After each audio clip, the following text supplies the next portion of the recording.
Assalamualaikum warahmatullahi wabarakatuh. Salam dan bahagia. Apa kabar calon guru penggerak dimanapun Anda berada? Saat ini kita berada pada modul 1.4.A.6. Budaya positif segitiga restitusi. Calon guru penggerak Angkatan 10 Kabupaten Konawe, Sulawesi Tenggara. Berikut ini saya perkenalkan fasilitator saya, ada Bapak Adehar S. PD, MPD. Ada pengajar praktik saya Ibu Pirawati S. PD, MPD.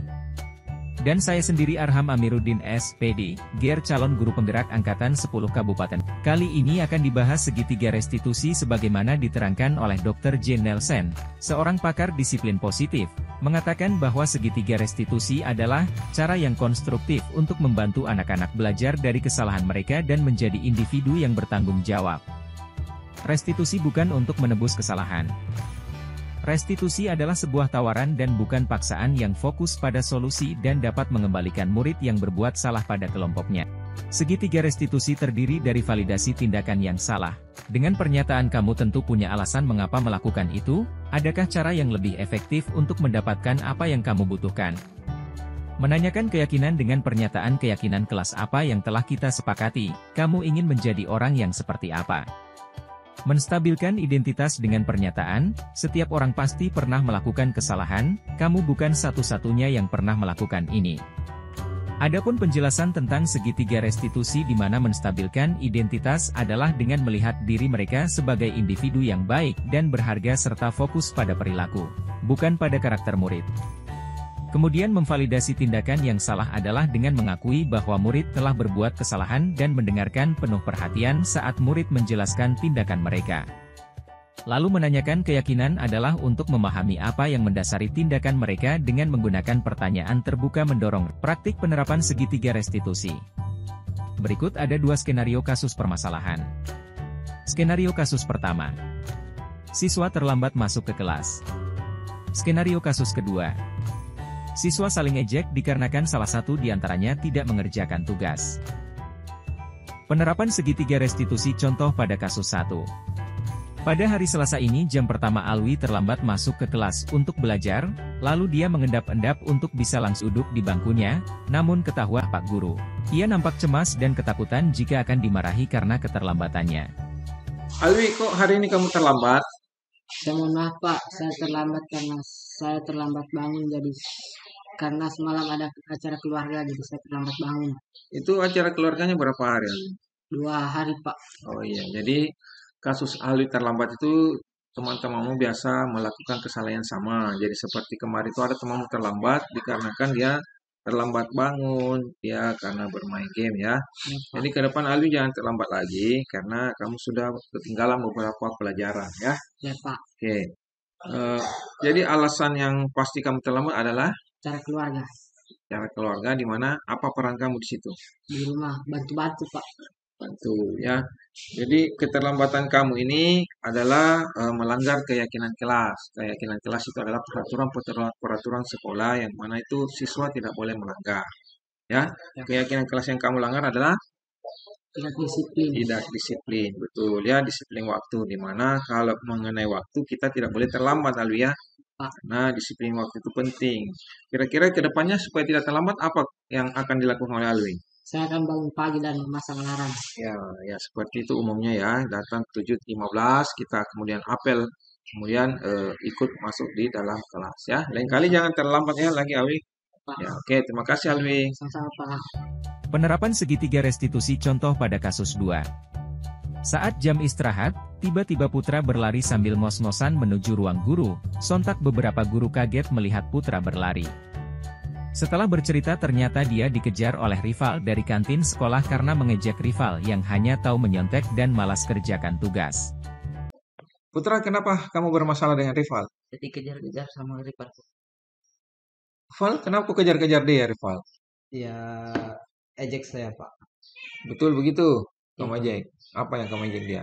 Nggak kerja tugas Pak.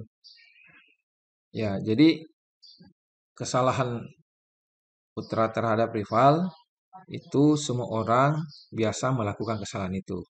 Ya, seperti beberapa hari yang lalu ada juga temanmu hampir baku pukul gara-gara saling mengata-ngatai dia mengejek secara fisik. ya.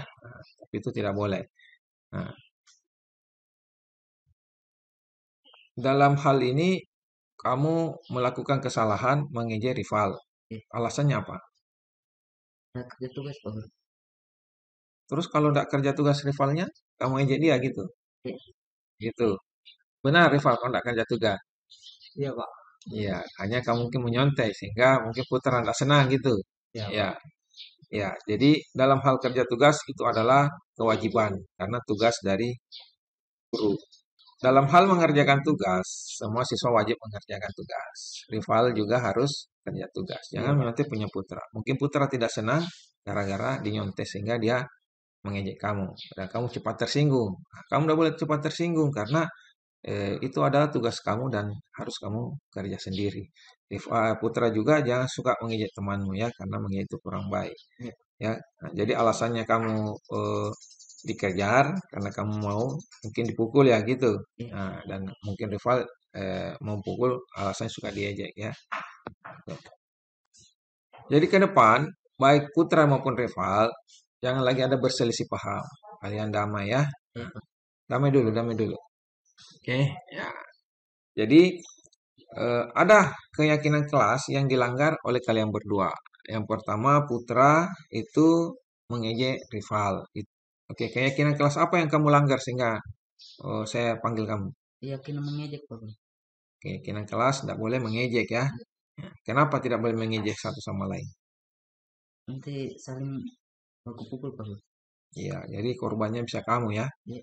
Nah, rival juga ada keyakinan kelas yang dia langgar. Keyakinan kelas apa rival yang kamu langgar? Saya nggak kerjakan tugas Pak. Melakukan tugas. Itu saja ya masalahnya ya. Jadi dalam hal pelanggaran kalian berdua itu bisa diselesaikan dan ke depan jangan sampai terulang ya. Rival harus kerja tugasnya, tidak boleh menyontek, putra juga tidak boleh mengejek temannya walaupun keadaan apapun ya. Nah, oke, bisa seperti itu ya kita perbaiki ke depan. Oke, terima kasih atas perhatiannya ya. Perkenalkan, nama saya Muhammad Alwi, kelas 10 TKRA.